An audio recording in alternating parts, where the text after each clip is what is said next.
Beginning way back in your Alison concert days, that you were training as a singer and as an actress obviously as well, and you've done a little bit in Silkwood and here and there.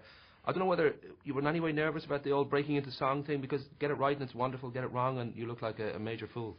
Yeah, but I think of myself as me singing, just it was always within the context of this story. So you're fueled by the emotion of events that everybody's followed, and so that does a lot to sort of plug the audience into a willingness to hear whatever horrible thing comes out of my voice. That's how I rationalized it to myself, anyway.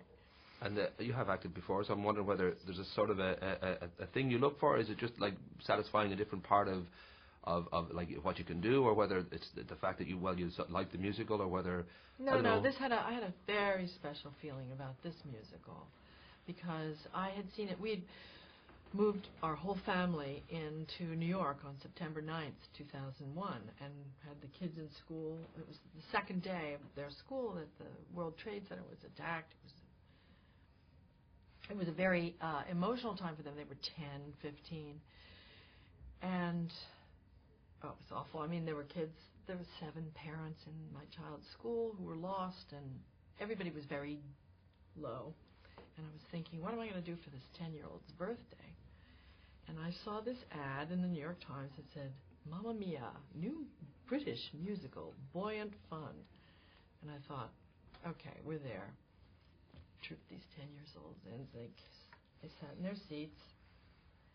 And by the time Dancing Queen came on, they never stopped jumping up and down and dancing. And it just kind of, and me too, and the old ladies down the aisle, and the, Korean family who was all sitting in front of us.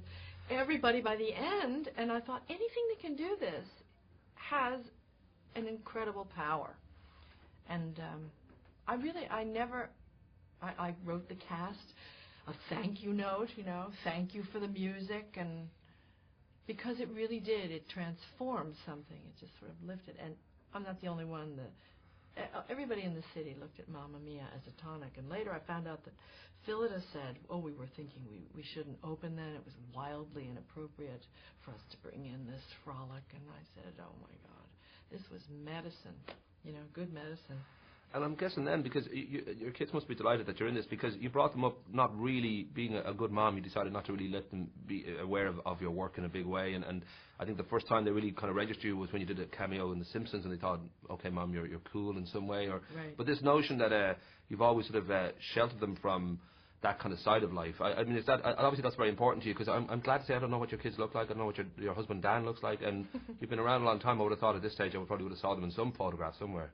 That's important, I think, to you, isn't it? That my husband, Don. Don. There you go. You don't even know his name properly. Don Gummer. There we go. He's probably happy about that. Right. I don't know. It was important to both of us that they be, kept out of the. And I don't like parties or anything, so I like to stay home mostly.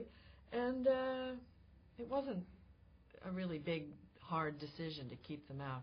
Although there was a certain point when as teenagers, they kind of wanted to be photographed endlessly, They were always trying to show up on the red carpet.